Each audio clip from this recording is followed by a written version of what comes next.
좀 좋은 집을 보여달라, 로얄층을. 그럼 로얄층은 사실 5억이 아니라 5억 3천, 5천일 수 있잖아요. 그걸 5억에 사겠다고 주문 던지면 어떻게 되겠어요? 분명히 시장의 향방에 대해서 공인중개사가 신호를 줍니다. 5억짜리 나왔어요 라든지 이거는 5억 주고 못 사요, 5억 1,000원 줘야 돼요, 이런 대화가 오고 가면서 시장을 파악하시고 접하셔야지 지금 사? 이거는 절대 그런 말은 너무 성급한 말입니다. 영구적으로 구제할 필요 없습니다. 일단 자본주의 시장에서 구제할 이유가 어떤 근거로 구제를 합니까? 그러면 비트코인을 해서 주식을 해서 피해를 본 분들이 훨씬 많은데,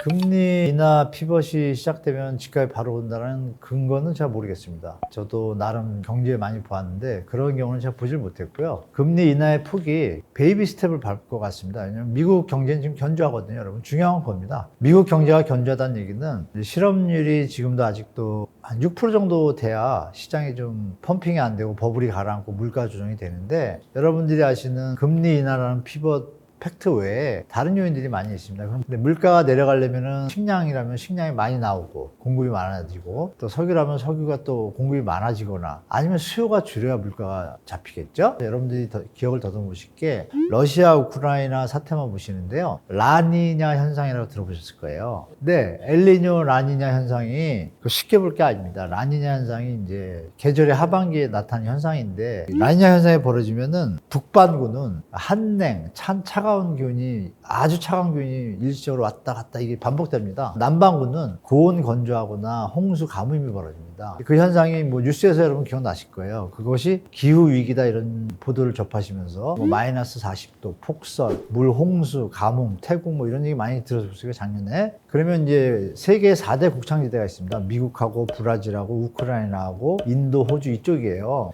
그쪽들이 다 농사 작황이 안 좋습니다. 안 좋아서 여러분들이 이 얘기 들으면 기억나실 거예요. 인도 밀 수출 금지, 이런 뉴스를 보신 적이 있을 거예요, 여러분. 그 인도도 당연히 곡창지대일 거 아니에요? 인도뿐이 아니라 브라질, 태국 이런 나라들이 27개국이 주로 이제 식량을 수출한 나라들이에요. 27개국이 수출 금지 및 수출 제한 제도를 작년 8월부터 7월부터 시작했습니다. 그러면 제한을 하면 어떻게 될까요? 우리 같은 나라는 다른 나라에서 들여와야 되는데 들어오던 나라에서 말고, 그러면 찾는 사람이 더 많아질 거 아니에요. 식량 가격이 오르겠죠, 당연히? 그럼 그 여파가 언제 와요? 올해 오죠. 그때 금지했으니. 왜? 그 사이에 한 6개월은 보통 나라들이 재고 물량이 있잖아요. 그걸로 버티는데, 미국도 마찬가지죠. 미국의 식량의 한 60%를 공급하는 옥수수, 공급하는 지역에 물이 댐수위가 낮아져가지고 평년에 60%밖에 재배를 못했어요. 그럼 40% 물량이 없잖아요. 그럼 옥수수 값이 오르겠죠, 당연히. 옥수수 파공 값이. 그럼 물가가 어떻게 쉽게 잡힐까요, 여러분? 그런 요인들도 잠재해 있다. 식량에 대한 아주 핵심 요인. 게다가 가스비, 난방비 지금 많이 올랐잖아요. 그런 부분들이 있는데 물가가 쉽게 잡힐까요? 그런데 만약에 금리를 인하하는 거, 이게 지금 안 맞잖아요, 사인이. 뭔가 미스매치가. 그래서 제가 드릴 말씀은, 미국이 금리를 낮춘다 해도 우리가 시장이 반등할 수 있다라는 저금리로 가기에는 갈 길이 멀다. 잘해야 베이비 스텝 두세 번 밟을 텐데, 그것도 올해 안에만 2번 이상 밟기 힘들다. 못 밟을 수도 있고 도리어 올릴 수도 있다.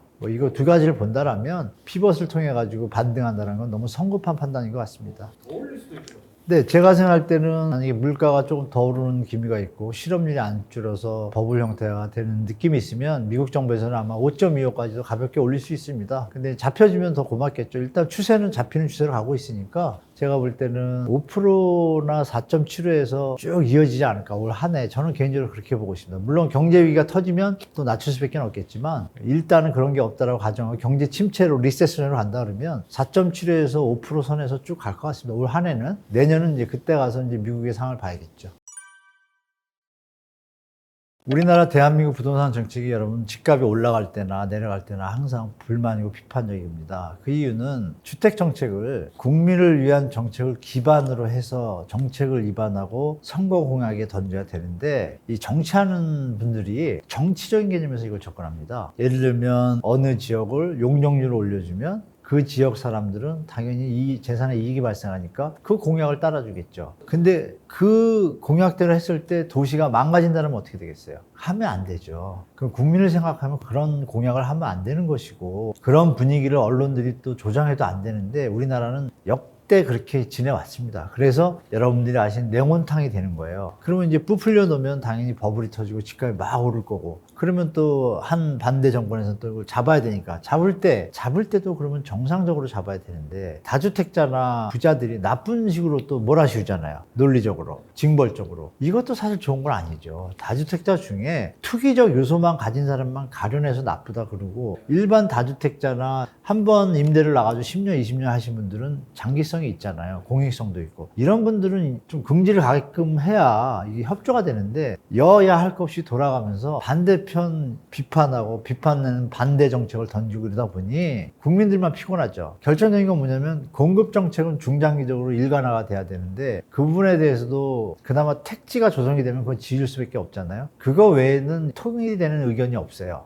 여야 의원들이. 그래서 부동산 대책에 대해서는 기대할 건 크게 없습니다. 정치권에 기대할 건 없고, 이제 국민들이 다 집단지성을 발휘해서 여론을 형성해야 됩니다. 우리가 이제 미래 후세 세대를 생각하거나 이럴 때 쓸데없이 용적률을 많이 높게 되면 나중에 어떤 일이 벌어져요? 부셔지는 것도 일이에요. 지금 안정적인 어떤 용적률에서 쾌적하게 바꿔줘야 되겠죠. 안정적으로 공급을 하고. 이거에 대해서 정부, 정치하는 사람들이 장난을 못 치게 우리 국민들이 조금 공부를 하시고, 정부의 정책이 잘못됐을 때는 과감하게 여론이 나쁘게 나올 거 아니에요. 그럼 정치인들은 여론에 따라 움직입니다. 2030 여론을 비롯해서 40, 50 또 깨신 분들 다 각성하셔가지고 정상적인 투자가 일어나는 시장, 정상적으로 내재 가치와 저평가된 걸 찾아하는 시장이 돼야 되지, 갭 투기, 전매 제한 투기 이런 형식의 정책은 일부 계층만 돈을 벌고 국민들만 피곤한 어떤 현상이 벌어지니까 5년, 10년이면 좀 세상이 바뀔 것 같습니다. 제가 볼 때 많이 좀 공부하시고 여론 형성에 같이 힘을 합했으면 좋겠습니다. 지금 일단 대부분의 대책들은 던졌고요. 건설 현장의 미분양이 이제 좀 예상보다 좀 완화되거나 둔화될 거라고 예측을 정부를 하고 있을 것이고, 그럼에도 불구하고 심리가 살아나지 않거나 미국의 어떤 물가가 안 잡히는 이런 일이 벌어지게 되면 그때는 이제 강력한 대책을 좀 더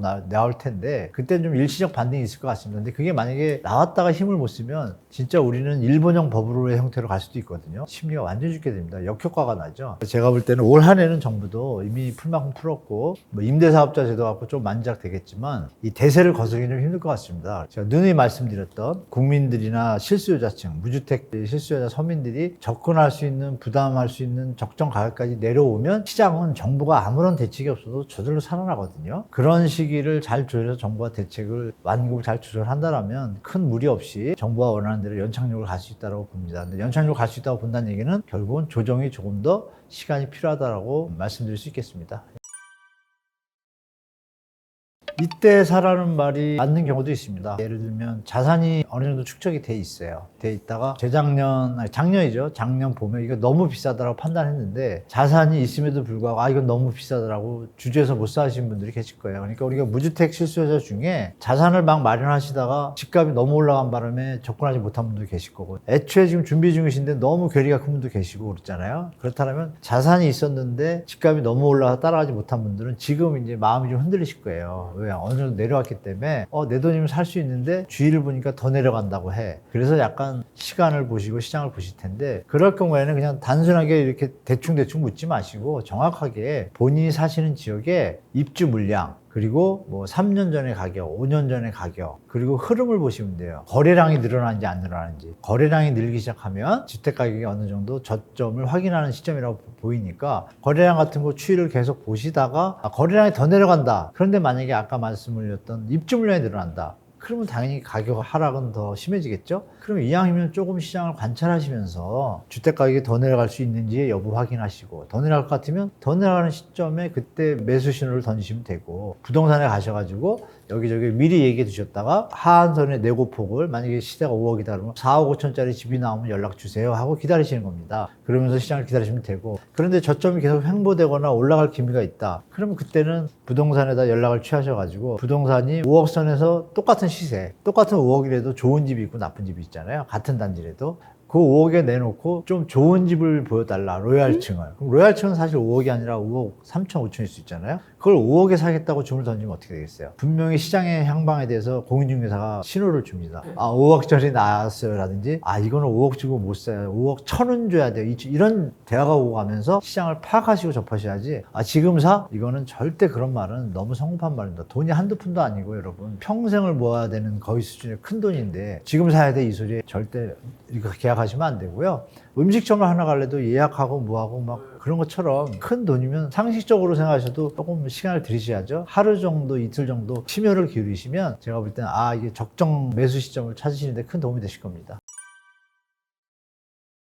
전세 사기는 사실 저는 정부가 공범이라고 딴 방송에도 말씀드렸는데요. 헌법 23조에 나오지 않습니까? 국가는 국민의 쾌적한 주거 환경을 위해서 최선을 다해야 됩니다. 그렇다면 서민 계층에 대해서 법제화를 해서 전세 사기가 날 수 없는 구조를 법제화한다면 어떤 일이 벌어질까요? 사기가 안 벌어지겠죠. 전세 사기자에 대해서는 특수 사기죄를 적용해서 최하 징역 20년 이런 걸 넣는다든지 또 전세 사기가 됐을 경우에 협조한 공인중개사는 공인중개사 취소 및 일부분들이겠지만 일부 악덕 공인중개사는 아예 취소시키고 그 면허를 앞으로 영원히 못하게 하고 업계에서 퇴출시킨다든지 이렇게 강력한 법안들이 있다면 전세 사기가 이렇게 빈번하게 일어날까요? 일단 1차적으로 정부가 거기에 애를 써야 되고 두 번째는 전세 대출금이 이제 정부에서 보증을 쓰지 않습니까? 허브에서 보증보험 제도를 하는데 그 보증보험도 지금 문제가 생기고 있지 않습니까? 보증보험의 대출액이 2억짜리 집을 2억 1천을 전세 대출해주면 어떤 일이 벌어질까요? 실제로 시장에서 벌어졌습니다. 이거를 누가 감식하고 감독하고 관리해야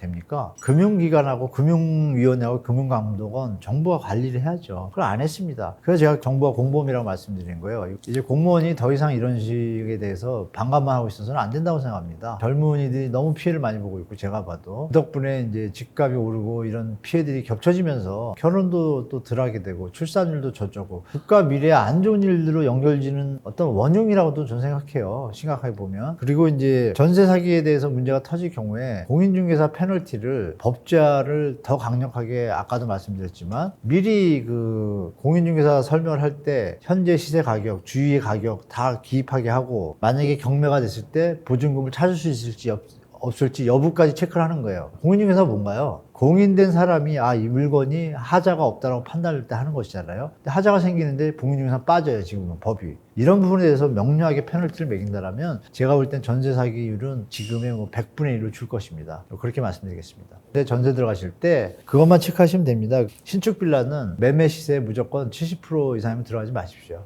앞으로도 이런 일이 계속 이어질 수도 있습니다. 터지고 나서 후회하시는 것보다 재산을 지키기 위해서 보증보험 들 경우에는 좀 그나마 낫지만 그것도 아직도 시간이 필요하고 압류 채권에 대해서 정부가 선순위를 바꿔준다고 하는데 그것도 시간이 아직 좀 필요합니다. 아직도. 그러니까 지금 막 전세 계약을 하시려면은 제가 볼 땐 이제 시세에 무조건 70% 이하일 때만 하시고 신축인 경우에는 주인한테 꼭 입금하셔야 되고 전화 확인하셔야 되고 위임인이 나왔을 때는 진짜 전화 확인 녹음도 하셔야 됩니다. 나중에 준비를 해서. 그러시고 가끔 이제 신탁회사, 위탁회사가 계약을 하는 경우가 있어요. 요즘은 주인이 한 20채를 갖고 있다가 신탁회사나 위탁회사 형태가 계약을 맺고 그걸 위임을 다 받은 총괄하는 사람이 계약을 하는 경우가 있습니다. 근데 어떤 사기가 벌어지냐면 분명히 주인은 한 20채를 월세 계약을 했어요. 위탁자한테. 관리회사는 이렇게 얘기하죠. 월세를 우리가 60만 원씩 받아주겠습니다. 근데 만약에 월세 60만 원이 안 되면 우리가 60만 원을 보존하겠습니다. 믿고 하십시오. 신경 쓰지 마시고. 주인 입장에서 편하니까 맡기게 되거든요. 월세 60은 보장이 됐으니까 60만 넣으면 되니까 이 회사가 마음을 먹고 사기를 치려면 어떤 일이 벌어지겠어요? 그걸 다 전세로 둬버립니다. 왜? 이미 그 월세 이런 거에 대해서 월세만 위임하는 명분이 아니라 이거에 대한 임대차 계약에 대한 정권을 위임함이라는 각서를 써줍니다. 임대차 계약에는 전세도 포함되잖아요. 그럼 이 악덕 위탁업자나 이런 사람들은 그거를 전세로 놓게 되면 순간적으로 목돈이 들어오잖아요. 월세는 얼마 안 돼요. 그리고 팀은 어떻게 돼요? 사고 나는 겁니다. 그러니까 이런 부분도 좀 조심하시라고 또 말씀드리고, 물론 위탁회사나 관리회사 중에 오래된 10년, 20년 돼가지고 모회사, 본사가 좀 SK나 이런 데다 이러면 좀 믿을만 하지만 그 외에 2, 3년밖에 안 되고 이런 데들은 다 조심하셔야 됩니다. 그렇게 말씀드릴게요.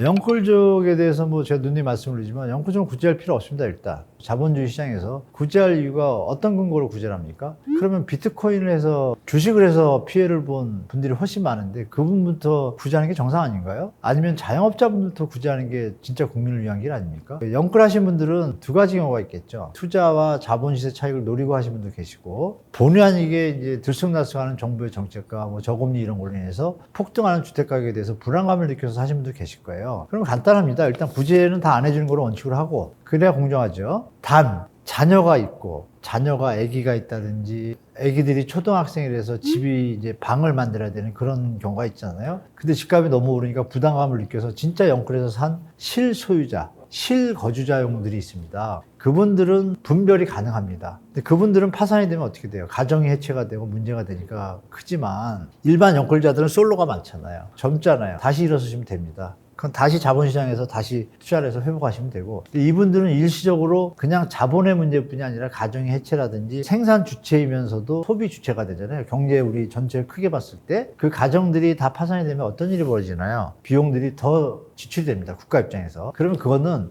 일시적으로 지금 부담할 수 있는 이자를 부담할 수 있는 능력이 모자란 거잖아요. 일시적으로. 그렇다면 정부가 그 이자를 깎아주거나 탕감하는 게 아닙니다. 이자를 일단 보존해줘요. 1, 2년 동안. 그러면 1년 지나면 모으는 돈이 좀 생기면 또 시장이 나아지면 돈이 모아지고 하면 갚을 수 있는 날이 오겠죠. 생활은 유지가 되잖아요. 그럼 이 하나의 생활 주체는 경제 주체는 계속 소비 생활도 하고 생산 소득도 하고 유지가 되잖아요. 이게 국가 경제에 도움이 되니까 제 생각에는 다 구제하지 않는다를 원칙으로 한 상태에서 자금 조달 계획서를 썼거든요. 우리 매입을 할 때 자금 조달 계획을 보면 딱 나옵니다. 그리고 가족 구성원이 자녀가 둘이고 뭐 이런 보이면 다 판별이 됩니다. 그분들만 국민의 동의를 얻은 상태에서 국민의 양해를 구하고 제가 드린 말씀대로 경제 주체이면서 이 부분은 회복하는 데 도움을 주는 것이 정부가 할 일이라고 판단. 미분양 매입하고 도와주는 것보다 100번 낫지 않습니까? 영끌은 구제하지 않되 그 영끌의 형태가 실거주. 거기다 옵션 하나 더 붙이면 되잖아요. 20년 동안 매매 금지. 그거를 받아들이는 세대만 해준다면 어느 국민이 그거를 욕하겠어요. 그런 부분들만 구해주시고 나머지는 다 자영업자나 우리 비트코인 주식하신 2030 세대부터 지원해주는 게 맞다고 저는 보고 있습니다.